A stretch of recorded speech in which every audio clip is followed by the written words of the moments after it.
Hello, hello, hello. Good morning, everyone. In this morning session, we're going to be looking at the precautionary principle. My name is Max Sanderson, and I'm the editor of weekly podcasts at The Guardian. I look after a suite of podcasts. I suppose most relevant to this session is Science Weekly. And last night, just as a little kind of exercise, I looked back through my emails to see when I first kind of pitched this session to Alistair and Ella and Claire. And it was in June 2020, which feels like a very, very, very long time ago. So much so I actually forgot that I had pitched it, as had they. So when they emailed me and told me to have a look at the blurb and see if it needed updating, I had to remind them that I was the one who actually wrote it. And I was slightly concerned that it would need some updating, but when I read back over it, it sort of became obvious that it didn't really need any updating. And I think that says a couple of things. One is that I'm a very lazy writer who writes things so open-endedly that I don't have to update stuff. But I think kind of most importantly, it speaks to this kind of ever-present kind of universality of what people call the precautionary principle. And I think the last kind of 18 months is very much testament to that. So I'm not going to sort of take up time explaining what it is. I think the brilliant panel would do a better job kind of doing that succinctly. The things that I kind of want to really dig into in this session is, has what has happened over the last kind of 18 months given us any kind of further reason to kind of rethink it? And if so, in what ways? But also, I suppose, and I look forward to hearing from you guys about, the sort of perpetrators of the so-called precautionary principle often, refer to it as some kind of objective, apolitical, kind of risk-averse device. And so something I'm really interested in is looking at the sort of political side of it. How has this, supposedly objective thing become so politicized? And helping me to kind of explore some of this, and I'm sure more, is a really brilliant panel, and I'm very thankful to all of them for being here. And so in the order they'll be speaking, first up will be Professor Bill Durodié, who's on the far left. Well, I shouldn't say on the far left. He's on my far left. He may be on the far left, I don't know. Doesn't mean anything anymore. No, exactly. So Bill is the Chair of International Relations, Languages and International Studies at the University of Bath. His main research interest is to examine the causes and consequences of perceptions of risk and how these are framed and communicated. He's also a regular speaker at the Battle of Ideas, so it's lovely to have him back. After Bill will be Professor Sunetra Gupta, who's on my immediate left. Sunetra is a professor of theoretical epidemiology at the University of Oxford and an award-winning novelist. Sunetra looks at the likes of malaria and influenza, and was also one of the authors of the Great Barrington Declaration, which argued for an alternative approach to lockdowns. And then our third and final speaker will be Dr. Caspar Hewett. He's a lecturer in the Water Group and EuroAqae Programme Director at Newcastle University. He's also the director of The Great Debate, a community organisation that has maintained a space for public debate in the northeast of England. And his current research focuses on engineering interventions to improve the environment. Please join me in welcoming our lovely speakers.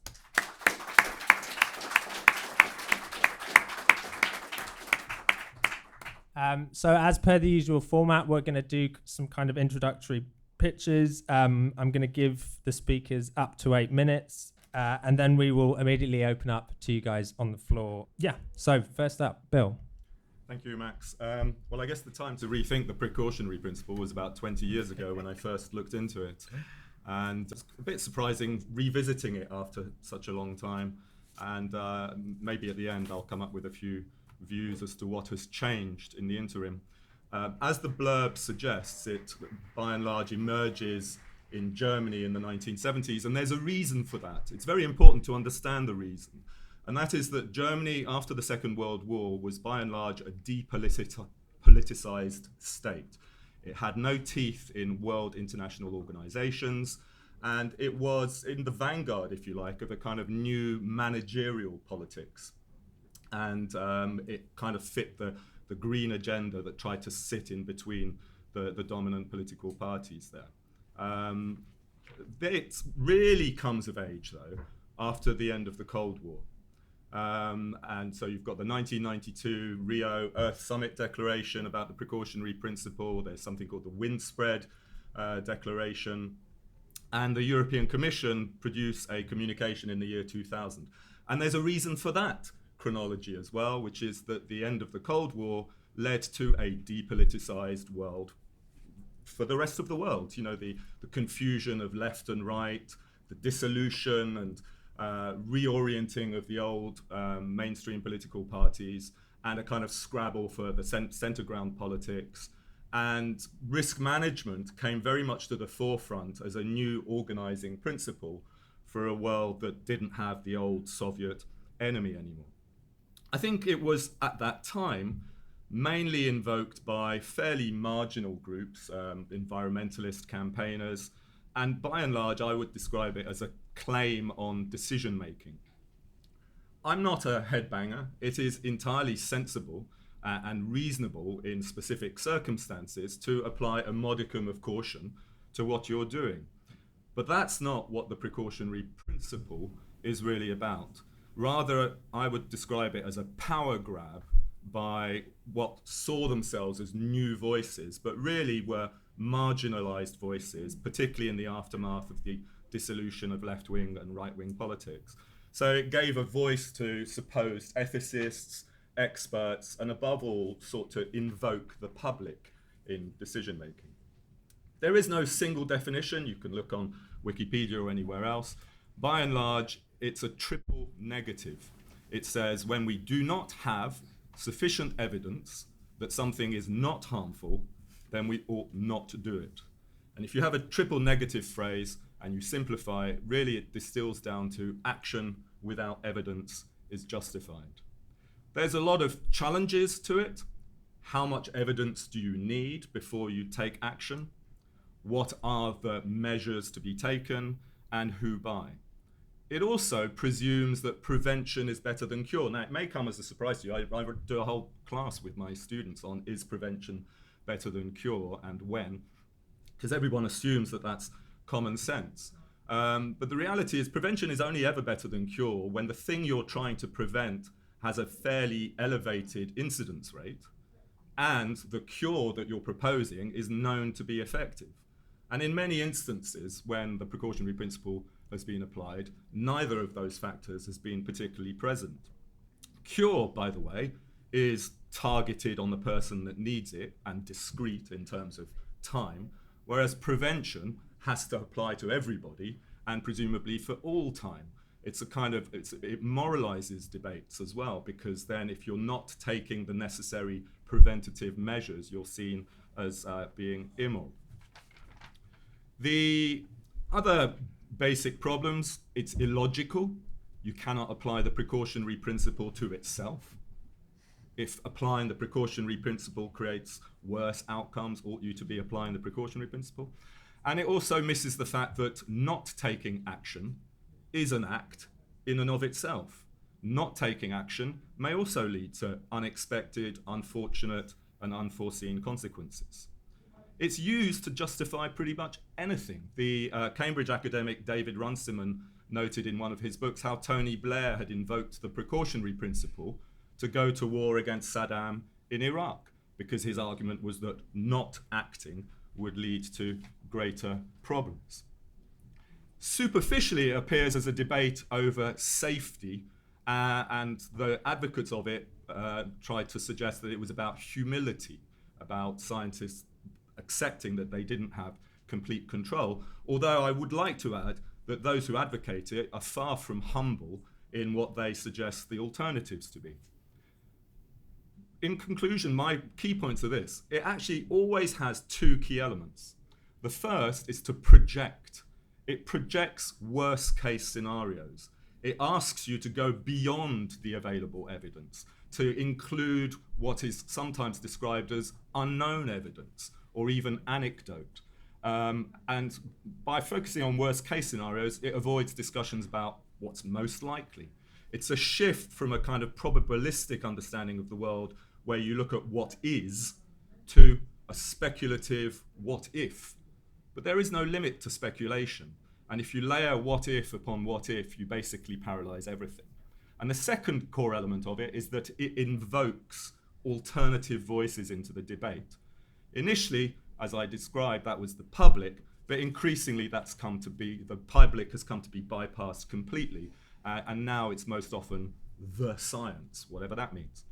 If you look at some of the key reports that emerged in the aftermath of this kind of early period, the Phillips inquiry into bovine spongiform encephalopathy, or mad cow disease, the Stewart inquiry into mobile phones, or the Royal Society inquiry into genetically modified crops, all of them had those key elements to look at unproven evidence and anecdote, and to give a voice, famously, to relatives of people who had lost a loved one, supposedly from Creutzfeldt-Jakob disease.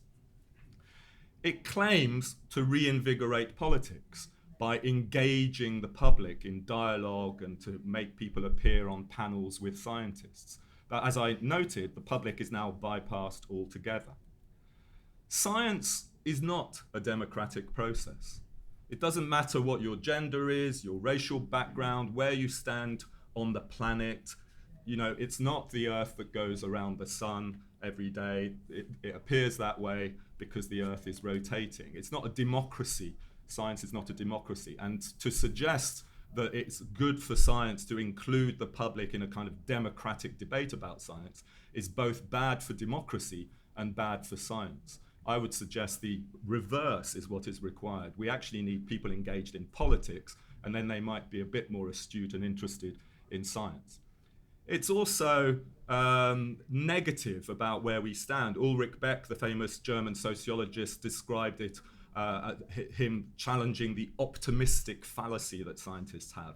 And Andy Sterling, who's a contemporary advocate of the precautionary principle, and I was reading one of his latest pieces, describes it as the futility of control.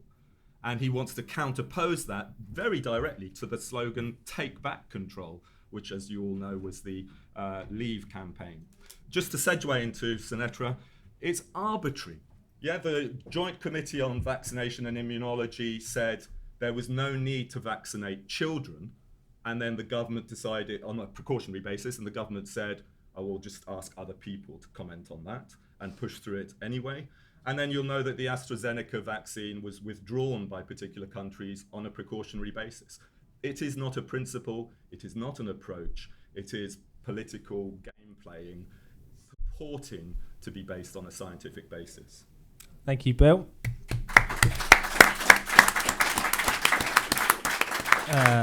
Lots to think about there. So, Sunetra. Right. Well, there is a lot to think about there, but if one were to think of the precautionary principle in purely practical, logical terms, for me, it translates as the minimization of risk under uncertainty. So it's essentially, how does one navigate a landscape in a fog? And I wanted to just make first 2 points about the landscape of risk, which seem to have been buried or indeed maybe bypassed in a lot of the discussion that's happening. First of all, first point is that the landscape of risk is multidimensional. When it comes to COVID, we can't really think of any intervention, or we shouldn't be thinking of an intervention in a single dimension as we've been enjoined to do. So what we're doing is we're taking this very complex landscape and projecting it onto a single plane and looking at it along the single dimension of, will these interventions do something to stop the spread of infection? And that is simply not the way to look at to minimize risk, because effectively what it's doing is it's asking you to follow a path that could actually lead you into a very deep valley, because as we know, these interventions themselves have very significant costs. And it appears to be in certain individual and corporate interests to keep our gaze focused on this single dimension, and that's something I think perhaps we could discuss. The other important point with regard to risk is that the landscape of risk is very different for different people. So one could argue that the precautionary principle was correctly applied to those of us whose livelihoods and health would be unaffected by the measures that were put in place. But for the majority, the landscape dips very sharply in terms of losses when these interventions are imposed. So in other words, the precautionary principle, even at this very basic sort of practical level, can be applied locally but not globally. So that's the landscape. But what about the fog, the uncertainty? I think one of the biggest problems we've faced is that the schedule of uncertainty and the perception of uncertainty has been distorted again by people, I think, in whose interests it was to do so, or I suppose people who didn't quite engage with the problem in what I would consider a scientific way. So, for example, the uncertainty about the nature of the virus was played up. We knew right at the outset what the age dependence was of death rates. We knew that it was a coronavirus, within days. We knew exactly where it located within the coronavirus sort of family. It was very close to the original SARS virus, but it was also very similar to some of the other seasonal coronaviruses, which we know about because we've been living with them for a very long time. What that meant is that we could have reliably, there was more of a probability that this virus would end up in an endemic state that we enjoy with these other coronaviruses. It was likely that first infection gave you a lot of immunity against severe disease and death, but that immunity against infection was likely to be short-lived, and that principle could be carried over to vaccines, because vaccines effectively, at best, mimic what natural immunity can do. So there was no reason to expect vaccines to be able to stall the spread of the virus. But generally speaking, there was this idea that we didn't know about this virus. It was a unknown entity, and we didn't know. We had to act under that uncertainty. And last year, this time, we had a bunch of people, respected scientists, telling us that we didn't even know whether natural immunity existed to this virus.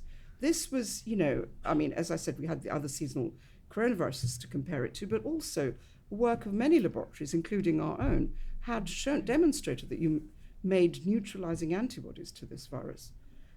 So that uncertainty was clearly played up. At the same time, what we really were uncertain about was actually the effects of the NPIs, the non-pharmaceutical interventions, not just on the course of the virus. That was the thing that we were most uncertain about, is would we be able to stop an epidemic using these NPIs? What we were more certain about is that these NPIs were going to cause a lot of harm globally. And that likelihood was ignored. It was literally not put on the table. So we have this sort of talk between risk, which was squashed onto a single dimension, and then the uncertainties, which were also the schedule of which was distorted.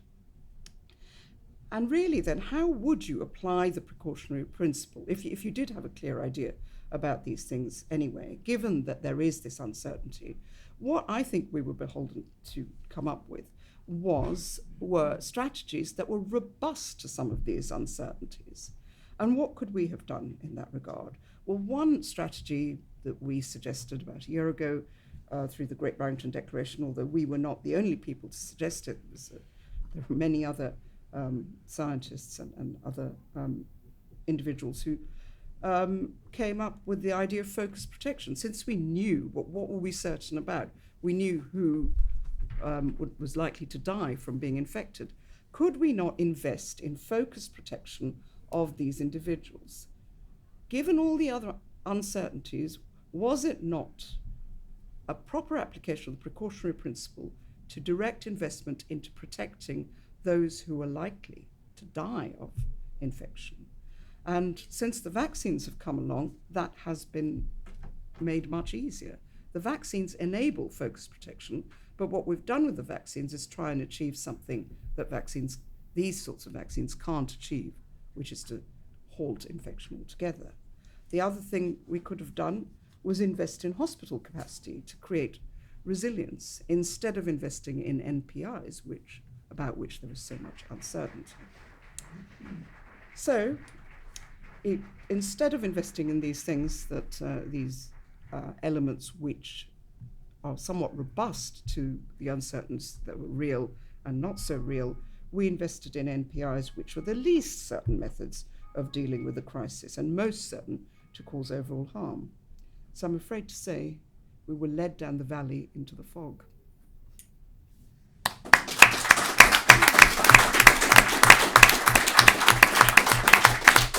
Thank you, Sunetra. Last but certainly not least, Caspar. Okay, I'm going to talk a bit more generally because, the coronavirus is not my area of expertise. I'm also going to apologise for not having followed the precautionary principle last night, and in that I feel a bit hungover this morning. I don't know about the rest of you. But anyway, yes, I had a few thoughts. I thought to pick up just on a couple of things first that came out of the introductions there.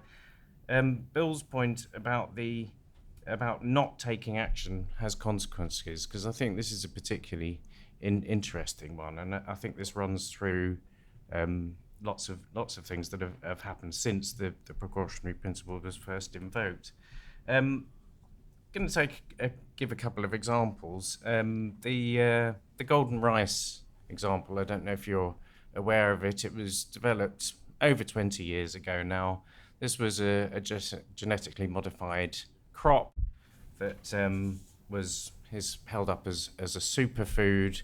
In particular, it was useful for vitamin A deficiency, and basically the objections to it and the invocation of the precautionary principle held back development of that by at least 10 years.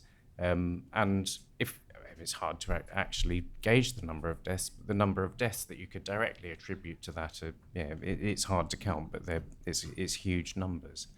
Another example I thought was quite an interesting one was the Fukushima nuclear accident in 2011, because following that, the Japanese government took the decision to close down their nuclear capability.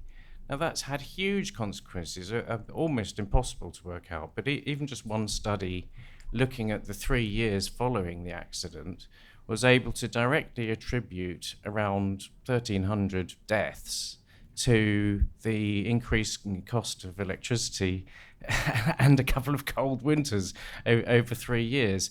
Whereas the number of deaths that could be directly attributed to the accident in the same period was a tenth of that, it was about 130. So I think it's really interesting, these aren't really about weighing up risks.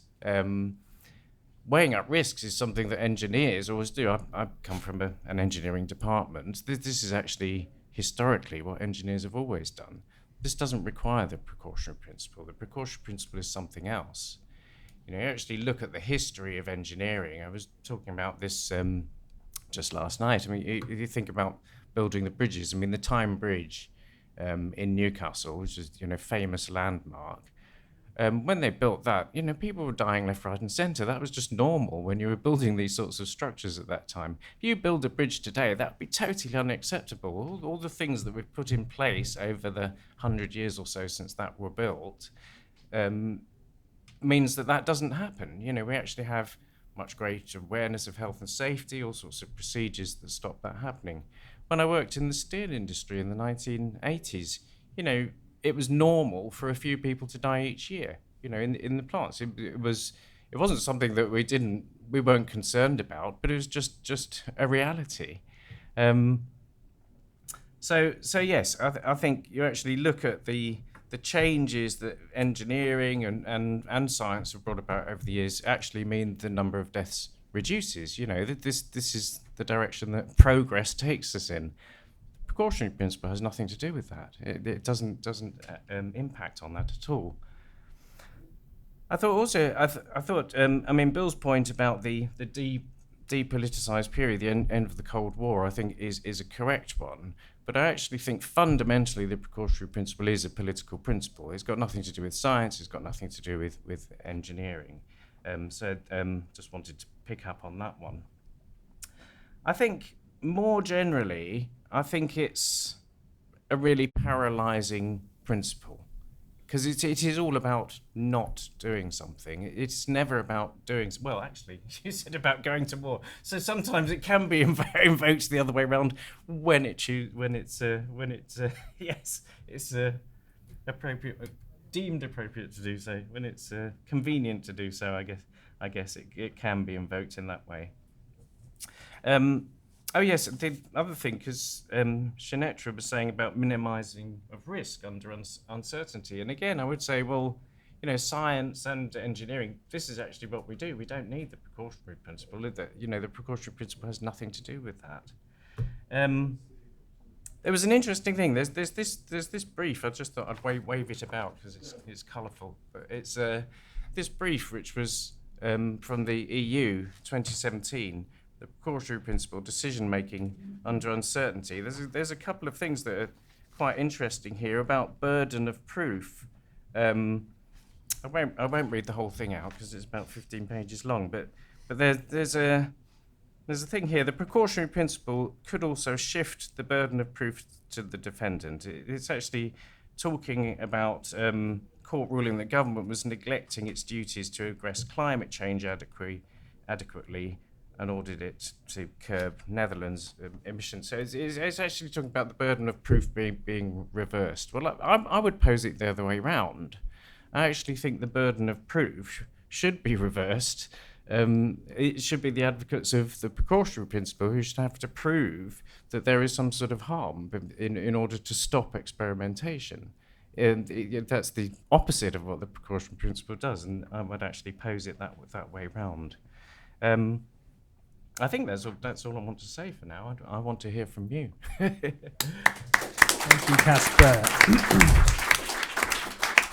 So there's quite a wide array of subject areas we've covered. So basically I want to come out for questions. Professor Durodié talked about the relationship between, but also the difference between politics and science in the context of the precautionary principle. And there's an old sort of slogan that's been attributed to many people, which is never explain, never apologise, which I think can be a very healthy approach to politics and polemics, but doesn't really work in science. And it sits uncomfortably at best in a recent crisis situation where science and politics have had to work in tandem. So with that in mind, I did want to take this opportunity to ask you, Professor Gupta, to respond to a couple of the criticisms that have been levelled at your proposed approach to the recent crisis.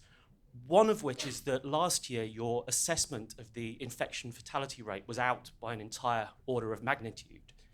And the other of which is that neither the proposed beneficiaries of focused protection nor the means by which they were going to be protected in the absence of a vaccine were ever adequately defined by the proponents of focused protection. Thank you.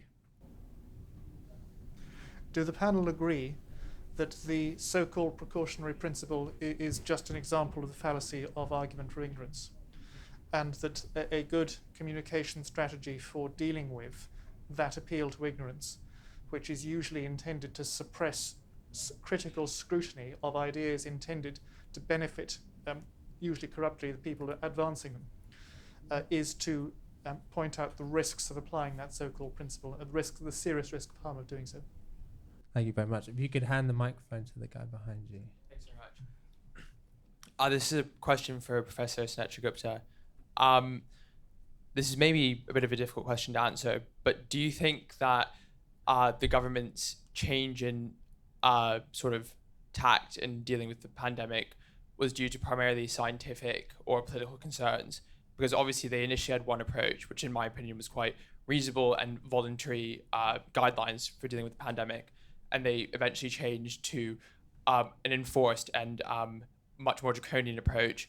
And then they also chose to ignore your proposed approach. Do you think that was because they were perhaps, in my opinion, and I'm guessing yours, wrongly convinced by a group of scientists that they must take this course of action? Or was it because which is what I think to be the case, they saw that people were very afraid of this virus, and they saw that the approach, which was more sort of strict, would be more popular, and that's when they went for. This is, sorry, just to add one more thing. I don't think they actually have many convinced principles in this government. I think they are pretty much driven by what is likely to keep them in power, and so that's why I would lean towards the latter. But I'm curious as to your opinion, because you're much more embedded in this than I am. Thank you. Did we have one more? There was a question here. Yeah. Hello, yes, Kerry Dingle from the education charity World Right and Film Crew. Given that the panel have more or less all said that it is the precautionary principle is a political strategy, and I think Bill has said, and Caspar has implied, it is wholly anti-democratic in terms, and probably Sunetra as well, in terms of our needs. Is it ever useful? I mean, do we want it at all? In my experience in dealing on international issues, for example, the precautionary principle was used, and I think, as Caspar said, always to stop development. So, for example, when DDT it was understood that it had never been harmful, in fact, could have saved millions of lives in terms of stopping malaria, it wasn't reintroduced, to wipe out the carrying of malaria. Extraordinary. So in terms of weighing up the death figures, I mean, it's just horrendous what this strategy of stopping us developing and putting humanity first has done. But I'd like to know, has it got any merit? Ever? Great question. Sunetra, do you want to respond? I don't know, where do I start? Wherever you are. Okay, the infection fatality rate. I don't think that my estimate of the infection fatality rate was incorrect, in that we don't really know how many people have died from coronavirus. It's true that if you just take a population mean, which is actually a very not a very helpful way of even thinking about risk. Again, as I said, risk is one of the things that we knew about this disease right at the outset, is that risk is highly stratified by age. So taking a mean risk approach in any case is actually not a very sensible thing to do. But even in regard to that, in May last year, what I came up as a mean average risk, which of course varies from population to population, I don't think was so wildly off the mark. But what's more important is that actually the risk to the average person is very, very low. And that's the important message to get across, is that some people, the risk is very high. We know who they are. They're the elderly, they're people with comorbidities, there's some elderly with comorbidities, there's a whole, we actually do know quite finely and precisely what the risk, how an individual's risk now, what it is. So that's what we should be focusing on. So then that brings us to the question of, can we have a strategy that is robust to the uncertainties of, will there be a second wave, will there be a third wave, whatnot? Can we protect these individuals? And actually, if you look in the Great Barrington Declaration on the website, there are some quite specific suggestions. But the truth is that what was laid out there was a strategy. It wasn't, it wasn't a fully fledged one, because that's in the hands of the experts to come up with something that will actually, a person who works in a care home will be able to tell you exactly how to enact that. What I think, and later I started presenting my position on it anyway, in a different way, which is that actually the main point here is that lockdowns are not an option. Lockdowns will create so much collateral damage that we can't do that. So what can we do instead? This focused protection, which to me at a very broad level seems to be a subset of lockdown, it's a focused lockdown, seemed to be a more robust way of moving forwards. But I think for me the main kind of emphasis really in what I was trying to, what my position was just that lockdowns are going to cause so much harm and so much damage that, as I've said, it's like taking a hammer to get rid of a fly on a pane of glass. So given that, then you have to think of what are the alternatives. And to be honest, actually proposing focused protection in countries where people live in circumstances where that's not even feasible is actually, I myself have problems with that.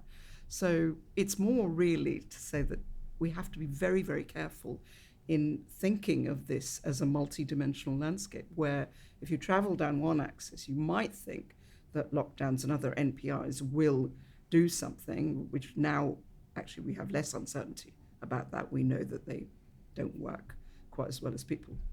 No, we know that. I think that the uncertainty there is diminishing.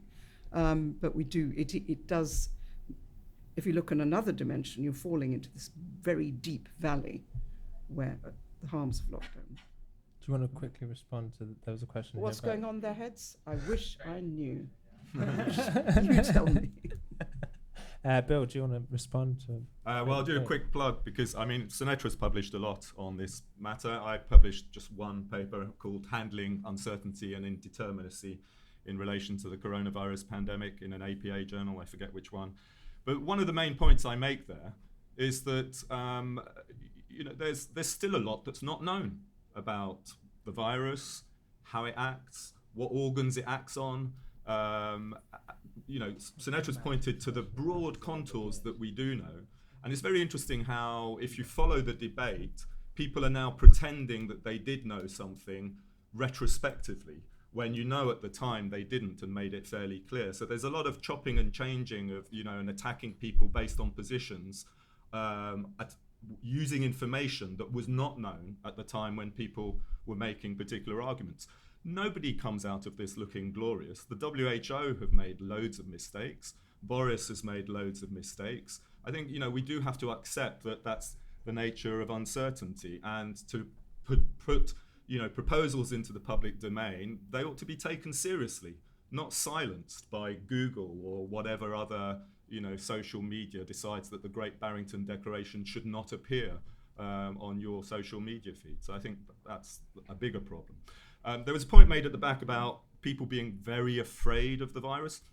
I don't know. I think we should take a step back here. I think, there's a tendency to project fear onto the public and for governments to presume what public perceptions are. And that goes back to my depoliticized point, because the elites are increasingly disconnected from the public mood and public opinion. Everything catches them off guard and comes as a shock, whether it's the Brexit vote or Trump. And they talk more and more about how to handle shock and surprise in the world. Whereas actually what you're really seeing is steady, drip by drip, steady drift of culture. And they don't know what's happening right under their nose. And then they wake up one day when people do something completely unexpected and think, where did that come from? China, as we know, has a very different approach to handling pretty much anything, and went about handling it the way it believed to be necessary and appropriate. And we know Neil Ferguson has made the point, I think, in the Times about how, they noticed how China responded and probably took a modicum of courage from that in responding the same way here. Is it ever useful? Kerry's point. I think, you decide when, is it useful to speculate beyond the available evidence? Well, maybe sometimes, you can have thought experiments that way, but you need to be careful that your speculation and your presumptions don't lead you to then taking steps and actions that themselves have adverse consequences. And I think invoking the precautionary principle brings that in. Invoking the public, speaking on behalf of the public, which is where the environmentalist lobby first started in this. And increasingly people speak on behalf of the public, the animals and the planet, all these great things that can't speak for themselves, or the public can if it were engaged politically. But, that gives you the veneer of speaking on behalf of an enormous constituency. I'm here saving the planet. But it's a constituency that can't speak on behalf of itself. very final point. I think there was a point about corruption at the front, and we must understand this is not a debate between a kind of something must be done lobby and it's all the nanny state kind of reaction. Everybody now accepts to some extent the precautionary principle and looks to go beyond available evidence and invoke particular reasons and constituencies that they're speaking on behalf of. And then I hope in my concluding remarks I'll point to how damaging and dangerous that can truly become. Great, thank you. While Caspar's responding, have we got any more questions? And we'll get some mics out and keep things going. So if we could have a microphone up the front here. Okay, couple of things to respond to, but actually just picking up on what Bill just said, because everyone accepts I don't. I mean, I think that this is, and this is a point I'd like to make really clearly. I mean, picking up on Kerry's question, I don't think it has any merit ever. I think let's make that absolutely clear. I think looking at risks and weighing up risks and looking at evidence is something that we should do and that we always do, but the precautionary principle adds nothing to it at all, and all it can ever do is say don't do something. It doesn't have a positive content. I can't see it at all. I mean, further, do we want it at all? No. I think this question about science-led policy, this is a big thing. I mean, I'm an engineer. It's not that I don't think that engineers should be listened to at all, or that scientists, of course you want to look at the evidence. That's part of what I'm saying. But this idea of science-driven policy or science-led policy is hugely problematic. I'm absolutely against it. I actually think policy is about politics. It's about weighing up lots of different aspects of things. Any decision that you make, whether it's about a virus or whether it's about climate change or whatever, these are political decisions that have many, many consequences. Then they're not just to do with the science; they're to do with society. They're to do with people. And so I absolutely reject that paradigm, which has become really central. And that does echo Bill's points about these things being accepted. I've made a note here about something must be done. Isn't the precautionary principle saying, no, nothing must be done? That's what it feels like to me. Just one other thing. I don't want to talk too long because I want to hear what you're saying. But on this thing of fear, though, I question a little bit what Bill was saying. I think of myself as quite a rational person, and I really did try and stay as rational as possible. But it was bloody frightening. I was frightened. I tried not to be, but it was really hard not to be, especially when you're isolated. And that's a really interesting thing. It's great sort of breaking out of that again and starting to be socialized again. But the fact that we were unsocialized made it more frightening. It's very hard to remain a political, rational animal when you're stuck at home and you're not actually seeing real people and you're not engaging. And I thought that was just an interesting aspect of the last year and a half. Thanks, Caspar. So first question here, and then we'll take one at the back. I wondered what the panel thought the experience of the pandemic tells us about the relationship between science and social science and the responsibility of social scientists in these circumstances. My field is sociology and social policy. I kind of hang my head in shame, rather, because we've been very quiet, it seems to me. Now, partly, no one has seemed to want to listen to social scientists apart from the behavioural psychology lot, which has been about a different thing. But also, the approach by many people in my field seems to have been, let's sort of wait and see what happens. Isn't this an interesting social experiment? And then we can look at and say, isn't that bad? Or, yes.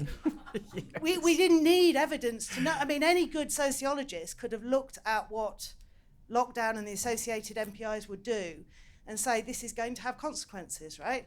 And in the context of uncertainty, what we are choosing to do as a society, which is what made me really frightened, is throw known harms at that. You don't need to have a GCSE in sociology to know that shutting schools for weeks on end, not treating patients for diseases that are going to get worse, etc. All of those things, the consequences of atomisation are going to be bad in a number of ways. And then that leads me a bit to the discussion about focused protection, because what I've always found strange is, as a sociologist, I can't tell you anything about a virus, right? I have been dependent on scientists to know anything about the virus or COVID, the disease. But why should scientists be responsible for coming up with focused protection strategies? That is surely our job as people who know about policy. And if you think about practical, how would you shield care homes? How would you build fever hospitals? That could have been one thing.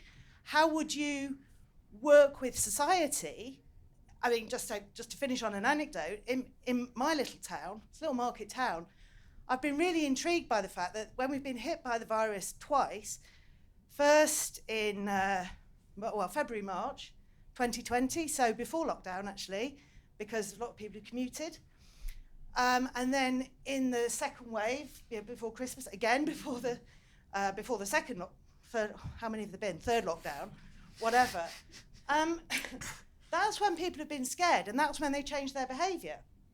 And then, as levels of illness receded, people kind of behaved a bit differently. So you had the government restrictions, but actually social life showed you that kind of intuitive way of people responding quite sensibly, I think, in the most part, to danger.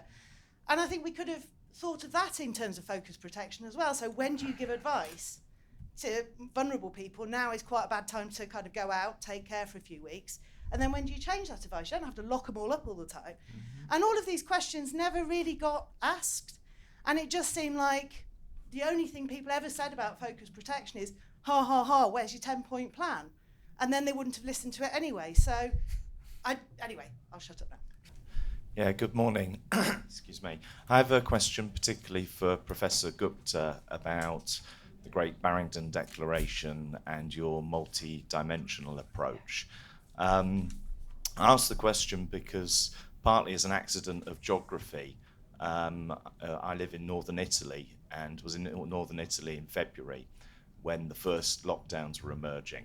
And because I've been looking at the precautionary principle for many years academically, I was asked by different media organisations to kind of respond to what was happening, firstly with regional lockdowns, and then very quickly a week later, as you'll know, the first national lockdown in the world. I mean, not even China had a national lockdown. So I was kind of struggling with how to respond to things as they were emerging. And initially, I argued, based on my rejection of the precautionary principle, that it was irrational to close down large parts of Italy where there was no evidence of the coronavirus. But I did argue that in some, there was a very small town close to Padua in northern Italy, that basically the military surrounded it and stopped people travelling from that small town because it had extremely high infection rates.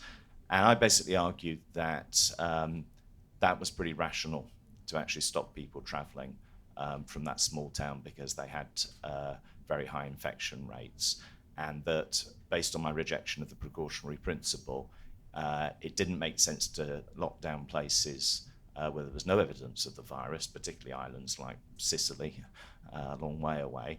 But maybe it did make sense to stop people travelling from a very localised area where there were high infection rates. But I did always argue against the national lockdown. I'm wondering, based on your multi-dimensional approach, whether actually I made a mistake there, and it would have been better to say, just focus on protecting the vulnerable people in that town, and to actually allow other people to travel, younger people particularly, and to keep schools open, for instance, apart from kind of elderly staff. Would that have been a more rational approach? So obviously we need to make distinctions between local lockdowns and national lockdowns, but my kind of question to you is, obviously it's retrospective and things are changing, and as Bill argued, we don't know a lot, but it seemed to me that sometimes it might be justified to have a very localized measure to stop people traveling to spread a virus. Okay. It's always occurred to me that other viruses are available and other illnesses are available. And I wondered what everyone was actually scared of. Is it actually that they're scared of dying? End of. And it feels like this virus has become the most extraordinary, convenient hook on which to hang all manner of political, social, spiritual, ideological ideas and to run with them. My question is to Sunetra Gupta. When I came across your Great Barrington Declaration, I thought, now that's the answer. That's so sensible. And it was trounced. I want to know what's wrong with it. It seems perfect. We have another question. Hello, I'm the volunteer from World's Right Group, and I'm here just not only representing my group, but also I was a student, graduated from Durham University Sociology department, and I always did my dissertation about this pandemic. And during this pandemic season, would people trust, especially the public in the United Kingdom, would they trust the government and scientists about the reports? And during this session, I also went back to my home country, China, which most of people would either notice that we mentioned about China in this topic. And I will read some report on the BBC or other news saying that like we don't believe in China has no cases, or they still don't lock down because there are still cases. I went back to China. I went back to my hometown, Shanghai. There is actually no cases, but people still wear masks on the street. People still do precautions. I think it's basically because not only because of the policy that government gives us, it's also about the sympathy we have to our family and other families to protect the vulnerable group as well. So I think it's kind of like a mixture with policy and also try to move people by thinking of their own family, especially when I think other people can do this kind of action to protect my grandma from being sick. Well, she's very old, obviously. And I also want to ask, do you think this kind of policy mixture can be also applied to the UK society as well? Just because I can only see that like people don't understand government's policy by locking down, because obviously no one likes lockdown, no one likes to be locked at home and not socializing with each other. So I also wonder, like, do you think the government it would be more useful that government can write some policies or like try to do some community education to people, like by using a very sociological way or like a softer way, rather than just telling them straight ahead like we need to have a lockdown. Yeah, that's my question. Thank you very much. Lots of great questions. We'll come back out, but just quickly, Caspar, do you want to respond to anything first? Just on the question of trust, because I do think this is an interesting one. I mean, I would always far rather trust the general public than the government. Actually, I mean, I think I have a lot of trust in people making judgments for themselves, and you know, most people being able to make quite sensible decisions. Of course, that irrationality has been, like I was saying, you know, under the lockdown, we all start becoming a bit more irrational because of the nature of being isolated. It does make me think a little bit, you know, going back. I mean, I've always been interested, you know, in the history of ideas and in positivism in particular, which has a lot of parallels with some of the things we've been talking about, you know, with the science-driven policy and so on. Auguste Comte, who was the father of positivism, you know, believed that actually science could answer every question about how society should be. And not only that, but that ultimately scientists should run everything, but then they should lie to the public. You know, they should actually keep it secret, the reality of what was understood, and they should have this sort of imaginary religion, even though they knew that wasn't true. I think Marx called it Scheiß Positivismus. Yes, so I mean, it does remind me a lot of that stuff, and you actually look at all the greatest thinkers. You know, you get Condorcet, you get Marx. You know, these were people who actually trusted in people's judgments. So, I think that's an interesting one. I think just to pick up just a little bit on the community education thing, it immediately worries me as soon as anyone starts talking about community education, because this usually means telling people what to do. It's not about education at all these days. I mean, I'm an educator. To me, educating people is about encouraging people to think for themselves, to look for themselves, to read for themselves, to sort of go outside something, not to sit there and lecture them and tell them what to think, which is what people mean by community education half the time these days. Thank you. At Sunetra, there was a couple directed at Yes, you. there were. Okay. Let's start. Well, there are lots of things here, but first with the notion of lockdown. One of the things I used, well, in a much earlier sort of interview, when lockdowns had only been going, the time scale is important and also the purpose. So if you think, what are lockdowns for? First of all, you could use a lockdown to keep a virus out. And, you know, there was a belief that that would work, which is now, of course, eroding. But, you know, it's is that reasonable strategy? So everything has to be judged in terms of what it's achieving in a particular location over a particular time. So maybe for a short period of time, you might say, actually, we are going to keep the virus out while we get ourselves organized and wait, you know, that's not an unreasonable thing to do. The second purpose of lockdown would be to keep a virus from getting out, and that's a sort of noble lockdown, right? That's what people did in AM or whatever, I can't remember how to pronounce the name of the town, with the plague. They said, okay, we're going to, you know, it's a communitarian form of lockdown, we're going to not let it get out. So I think the early lockdowns in Italy actually, to me, had that sort of a flavour, and indeed in China, was, okay, we're not going to let it get out. But,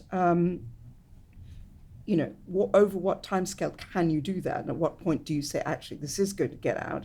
But even so, you might say, well, let's just lock this area down, let the rest of the country prepare, and then go to a more focused protection plan. You know, these things are all up for discussion. Then there's the lockdown that we instituted, which to me was completely illogical, which is a lockdown to try and stop the spread, the inevitable spread of the disease.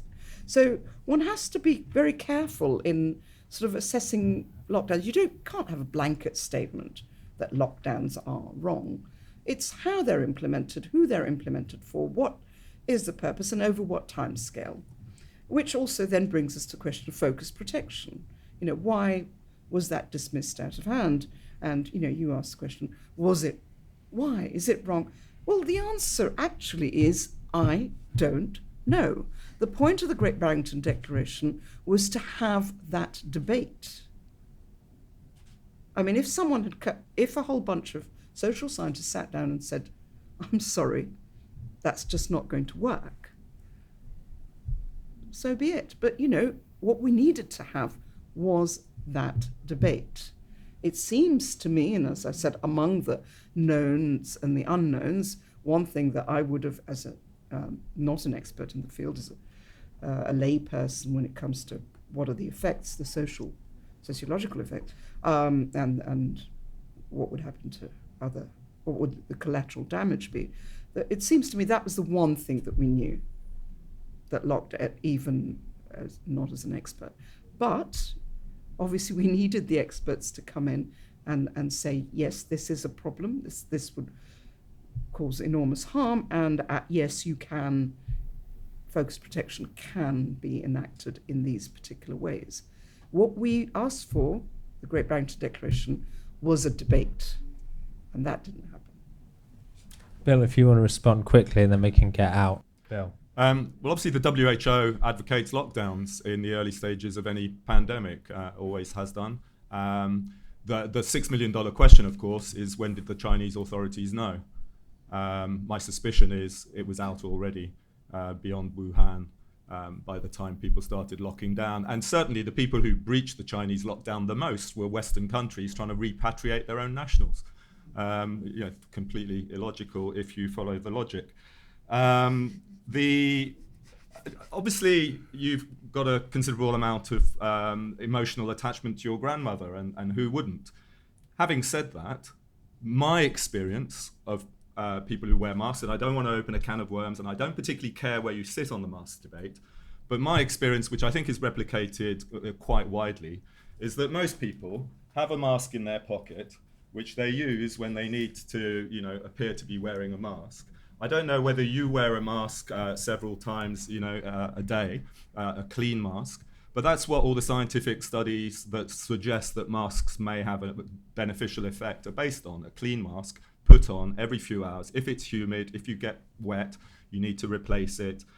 People are always fiddling around with their masks, which kind of counters the science that's been done around them. So, I think when I ask my colleagues at work, in the main, they say, I wear a mask out of respect for other people. Do you realize that a cloth mask is pretty much useless? Do you understand the size of a virus particle as opposed to, the gaps in the cloth? So there's all that debate. I just want to finish, the government has to make difficult decisions. So actually, I briefly want to, stand in and support government. They have to make difficult decisions at difficult times when there's considerable uncertainty about what's happening. The key then doesn't become the scientific evidence, of which there is usually little at the time they make decisions. The driving factors are the culture within which the emergency emerges. And if that culture is one that is already fearful, anxious, where people are living isolated from one another, have a sense of not being engaged with their society or their political leaders, not trusting their political leaders, all of these things affect what the decisions are going to be. Also the presumptions that the government has as to whether they trust the people to behave well. Jenny made the point about social scientists not having covered themselves in glory as opposed to scientists. Now, I originally studied science. 20 years ago, when I was talking about the precautionary principle, I was very, wanting to defend science against kind of what I perceived to be unreason. But I have to tell you that in this respect, when you're dealing with uncertainty, it's not really science that you're dealing with. And scientists themselves are not immune to the dominant cultural presumptions. They are embedded in the culture. They too are suspicious of the people. I'd love to ask the members of SAGE how they voted in the Brexit referendum, because I think it would reveal quite a lot about their political inclinations and their presumptions about what ordinary people are like. And so they can't separate themselves completely from that. The science, of course, can be tested and verified, but the scientists themselves are part of that culture. Yes, social scientists, of course, who've all read Foucault for some bizarre reason, ought to have understood about medicalizing society and the use of health as an authoritarian tool. And they've been strikingly silent about that. They had some questions at the back. Whoever's got the microphone, if you could stand Can you hear me all right? Yes. Martin Everson, a PhD many years ago in the PCR analysis of trace DNA of the human leukocyte antigen system. So I certainly wouldn't call myself an expert, but I have some relevant knowledge with regard to the scientific aspects of the response.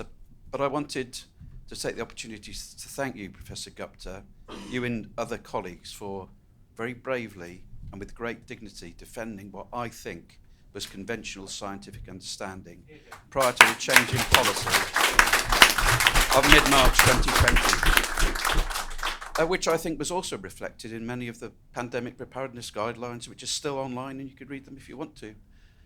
However, one question, 1,200 of our respected academic and scientific colleagues wrote a letter, a precautionary letter, warning that terrible things were going to happen if the government opened up as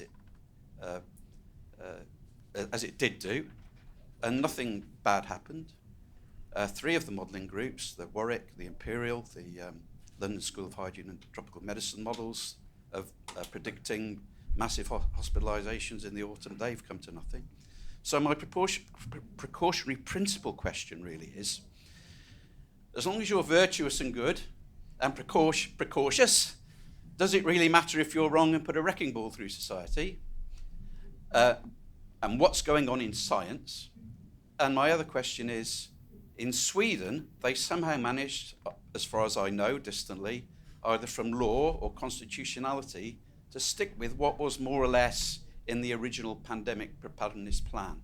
So I greatly welcome your comments on those two issues. Thank you. And there's another question over here. If you could stand up, if you could pass the mic to, there's a little pocket of people in there. Hi, good morning. I'm a biochemistry student at UCL, but funnily enough, I'm not going to ask a question about COVID-19.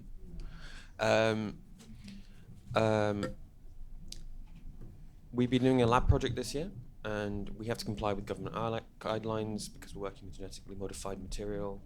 That's the GMO Act and COSHH, which is you have to carry out risk assessments, disclose stuff. But I want to ask a question about nuclear power.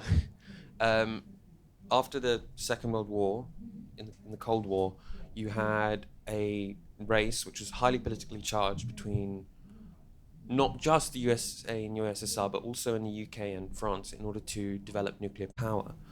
And this led to immense pressure from governments as well as corporate interests, obviously not in the USSR, in order to very quickly develop nuclear power plants that would produce electricity. In the UK, initially lots of them didn't produce power because they couldn't get them to. In the USSR, they were incredibly dangerous, as we later saw. And in the USA, they what they simply did was they scaled up 5 megawatt submarine reactors to 50 megawatt city reactors like the one in 3 Mile Island. And what scientists said was, you've rushed this so much that you've introduced so many factors that we can't actually plan a way to run this reactor. And we are constantly struggling to control all of the factors and all of the things happening within the reactor. And what happened both in Chernobyl and 3 Mile Island was something that hadn't happened in the not so rigorous testing, which was that I think a hydrogen bubble formed within the reactor. And so this was a scenario which no one knew could happen, but the scientists said, we cannot guarantee safety. And it was under pressure from politicians and especially corporations who didn't want to spend more money doing more testing and stuff, which led to the creation of very risky structures.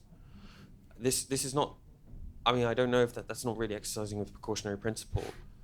In fact, it's really the opposite, but here, to me, the problem seems to be less the scientists and more the government and corporate interest.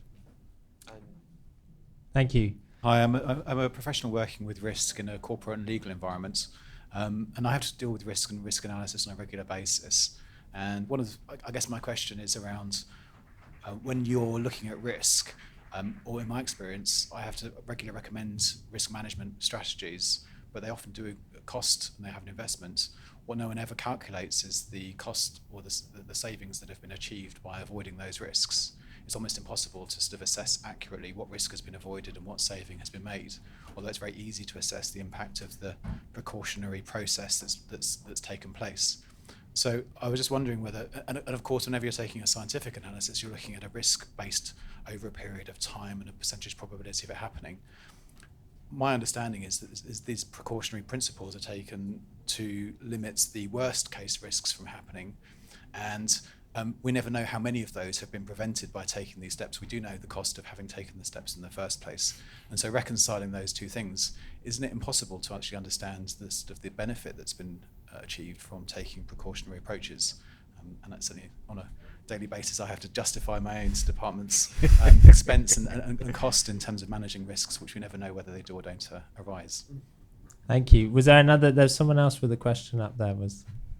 So I would like to kind of circle back to the precautionary principle more in general, rather than just the COVID example or the nuclear example. And my question was, so could it actually be made more useful if the precaution is narrowed down to specific variables that are unknown, like in the fog that Dr. Gupta was talking about? Because I'm wondering if there's more pressure on the government to ask coherent questions to the researchers and to narrow down the scope of what they're uncertain about when they're making policies. Could then we make sort of more precise experiments following up on those questions and sort of dissipating that fog in very specific places where the uncertainty is taking place? And can the precautionary principle thus be made more useful, or at least more predictable and less easy to exploit by special interests? Thank you. And one more question here. Yeah, I have a question for Bill, really, which is, have you got any ideas or suggestions on how to cut through the triple negative that is used to support or intellectually justify the precautionary principle? I mean, what are the techniques that we should be looking for, both in the political, public or media sphere, that are clues that it's being applied well or badly? So, for instance, as a thought, should it always be the case that a cost-benefit analysis is done when the precautionary principle is proposed? Or are there any other techniques that you might suggest through your work that could be front and centre for everybody to look at when these measures are suggested? Thank you. Have we got any more questions? No, great. Bill, do you want to respond? I think the first thing I would say, so responding directly to that question, it would be better if we all accepted that this is a debate between competing interest groups in society, and we were fairly clear about that. I think it would also be better if, in all instances, it is fine to speculate about what a worst case scenario might be, but we have to accept that we don't live our life by worst case scenarios. And therefore, we also need to triangulate between that and the most likely scenario. I think I wanted to conclude, and I will maybe later on in the case of 2009 H1N1 pandemic influenza, which was also known as Mexican flu or swine flu, depending on who you want to offend. And pretty early on, it was all operated on the basis of the worst case scenario. Now, swine flu had occurred previously in 1976, and the American report inquiry into that outbreak had precisely been, first of all, about the limitations of modelling, which we could come back to. Dame Deirdre Hine made the same point in relation to H1N1 in 2009, but also about the need to look at what is most likely as opposed to the worst case. Cost-benefit analysis is one possibility, and it's certainly cited in the Rio Declaration. There are many others. There's things called ALARP and alarm for people who are in this game, so that's as low as reasonably possible, as low as reasonably measurable. But I just think accepting that this is an open public debate rather than pretending that we're applying some basic scientific principle. Just to quickly touch on the chap at the back, can we include, what are the variables that are unknown? Well, they're everything, aren't they? I mean, that's the problem. Should we focus on the variables that are unknown? We don't know. That's precisely the point. It's called a confounding bias. It's basically those factors and variables that you didn't know were actually driving your system that you didn't include in the start of your analysis. So I don't think that that's necessarily a solution. There's probably other points I want to mention. Sunetra, if you... Right. Let's go to, uncertainty, what I said before. The one thing we were most certain about was that some of these measures would cause harm. Uncertainty, we had some uncertainty about, and we continue to have, how the epidemic will actually play out. And what is very unfortunate is that the projections that were mentioned, that these projections are being treated as certainties rather than uncertainties. They're actually simply hypotheses. They had an hypothesis in which herd immunity plays a very small role. We have produced models where herd immunity plays a much larger role. I think then what you need to do, you've got competing hypotheses, wait for the data. So when you see these projections and the data don't look like those projections, the best way to think of them, rather than assigning blame and all of that, is just to say, they created some testable, self-consistent hypotheses, but the data don't support that, so those models were wrong. But that's the job of mathematical models. It is to generate testable hypotheses, wait for the data, and then if the data disprove them, then you reject them. The problem is that people treated those hypotheses as certainties, as, this is what's going to happen, or indeed that it is even the worst case scenario.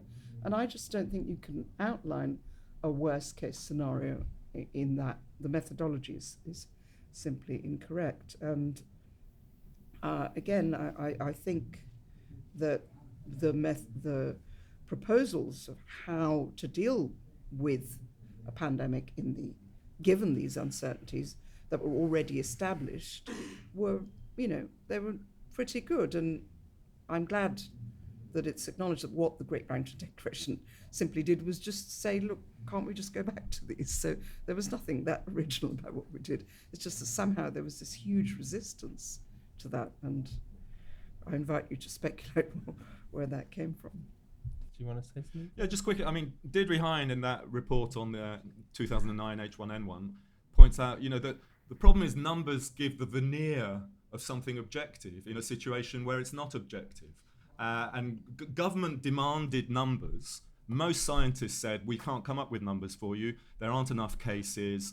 The first case, which happened in Mexico, is far from being typical. It was someone in a rural area, a long way from a health facility. We can't generalize from that. But there's always someone who'll say, oh, we'll take your money and we'll come up with a model.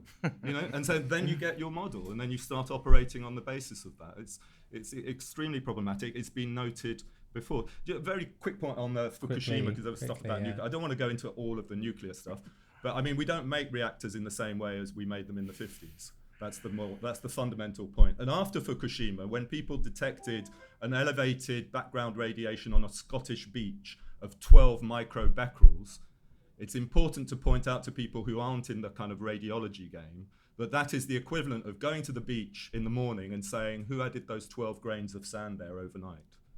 Yeah, it's the sensitivity of our measurement that makes you be able to notice it. It's actually a testimony to human ingenuity and brilliance, rather than something to shut down the nuclear industry for. Background radiation is considerably greater than that in many places. Okay, a couple of things. Again, just to follow up on this thing about nuclear power, because I thought it was an interesting one, and I think it is very interesting just in the context of the precautionary principle as well. You actually look at its history, I mean, it's very tied in with sort of environmental thought as well. The resistance to the nuclear industry has always been huge. The worst case thinking has always been really strongly associated with nuclear power. You actually look at its record, everyone always mentions the 3 accidents because there's only ever been 3. You actually look at its safety record, it's absolutely amazing. You look at the number of deaths associated with the nuclear industry, it has no comparison with any other sort of energy generation. But we don't think of it in those terms because, of course, you get one accident and it is quite terrifying. You've got bloody nuclear waste, all that. But the reality is something quite different. It's actually really remarkably safe, and it's just got safer and safer and safer over the decades since it was first introduced. And at the same time, the benefits of nuclear are rarely discussed. It just amazes me that even now, the benefits of nuclear are so rarely discussed, and there's still resistance to it.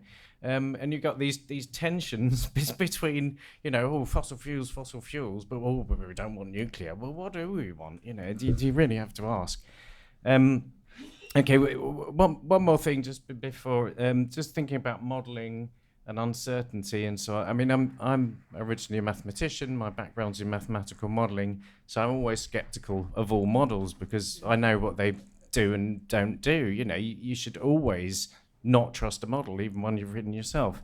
But actually, there are really rigorous things you can do. Uncertainty analysis is actually a well-established field. I've not actually seen anything on these models that have been talked about in terms of these viruses, in terms of any sort of uncertainty analysis being done, because that can be quite revealing. You can actually start looking at your ranges of uncertainty and say something meaningful about the outputs of those models from that.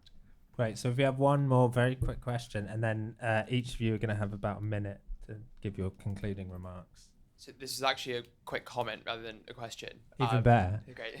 So I just wanted to really agree with what Bill said, that the cultural matrix really did have a big effect on what the policy in regard to COVID would look like. And I would just add my comment that I think there's 2 cultural errors which led to the policy which we had. The first is a rejection of Hume's is-ought gap, which is just due to a lack of clear thinking in the present age. The second one is an embracing of materialism, which is due to the decline of Christianity. And what the Izzot gap says, very briefly, is that you can know everything there is to know about something and not know how you are to act. They belong to two completely different spheres. One is science, and what is effectively morality, how ought you to act. And what the error has been in saying that this is science policy is that the science says we must do this 100%, you can't disagree with it. Of course, that's not true. It's based on a value judgment and what is it that you are to value when it comes to policy and any human action. And the materialism point is that from my conversations with people, if you think that all there is to life is just what we are doing right now and that's it, then of course it's not going to matter if there are bad effects in the future to a current policy, because dying in 10 years is less bad than dying now. And just a very brief anecdote. I used to be an amateur boxer and I was punched in the head a lot. And so if we were to use the precautionary principle of materialism, someone would say, "You idiot, why are you doing that? You're going to get brain damage." That had a huge amount of meaning to my life, which wasn't material, but my life was better for it. Thank you. That was impressively rapid, Caspar. Okay, I've probably said most of the things I want to say, so I'm just going to reiterate a couple of things. I think around trust, I think, a lot of the stuff around decision making, rejecting the idea of science-led policy. It doesn't mean don't look at the science, but actually let's think more broadly. Let's have more trust in ordinary people. I think the precautionary principle, to me, is really deeply connected with sustainability. It came out of sort of 1992 Rio Declaration and so on. It's about preservation of the status quo. I'm not for preserving the status quo. I want a better future. And the precautionary principle is certainly not one that's going to lead us in that direction. I think, last of all, just to say, well, I'm a materialist, but perhaps I mean a different thing by it to what you do. Thank you. Sunetra, final remarks? Okay, I see this as having three layers. I see a sort of logical application of it, and most of us agree on logic. So I think this is a useful way of thinking of it, because if you can dismiss something at a logical level, like, does it make sense to vaccinate children? Logically, if you can dismiss that, then that's that, isn't it? Then you have the ethical layer, where you say, well, even if it does make sense to vaccinate children, ethically, I don't think that's correct, or you can have a discussion around that. And then finally, there's the political dimension, which is much more diffuse. So I think if you think of this principle as cutting through, or you start with the logic and then you apply it at these different layers, I think we can move forwards with this idea rather than just dismissing it. Thank you. And finally, Bill. Well, it's often said that culture eats strategy for breakfast, and I think it's a great example of the real cost of a culture of fear, and a wake-up call, I hope. The cost of COVID, we haven't started mapping that out yet. I mean, this is a generational cost that we've yet to see. Just to pick up on Caspar's point about fear of isolation, my big fear was homeschooling, as it happens. Had a pretty big impact on my life. And I don't want to overstate it. I do know that a colleague of mine said that the reason we should all wear masks is because if I gave him the disease and he gave it then to his child and his nursery was shut, he'd have to go back to homeschooling. And I had some sympathy for that. Just my very final point. Look, I mentioned the papers I wrote about H1N1 in 2011, and I was criticised for applying hindsight to the decisions that the WHO had to make in real time. That's to show that the people who criticised it that way showed that they hadn't read the paper, because what I was doing was applying an understanding of culture to say this is what's going to come. And I literally wrote, it is possible to go further and predict right now that this will not be an isolated incident. Now, I wish I had done a lot more about that over the intervening 10 years. It's a wake-up call to me. It should be a wake-up call to you. I know a lot of what this conference is about is discussing woke politics. Some people think it's just a minor irritant or that it doesn't even exist. I want to suggest a piece of advice to you. If you don't take up the battle now, it will be part of your life before you know it. It's a good final rallying cry. Thank you.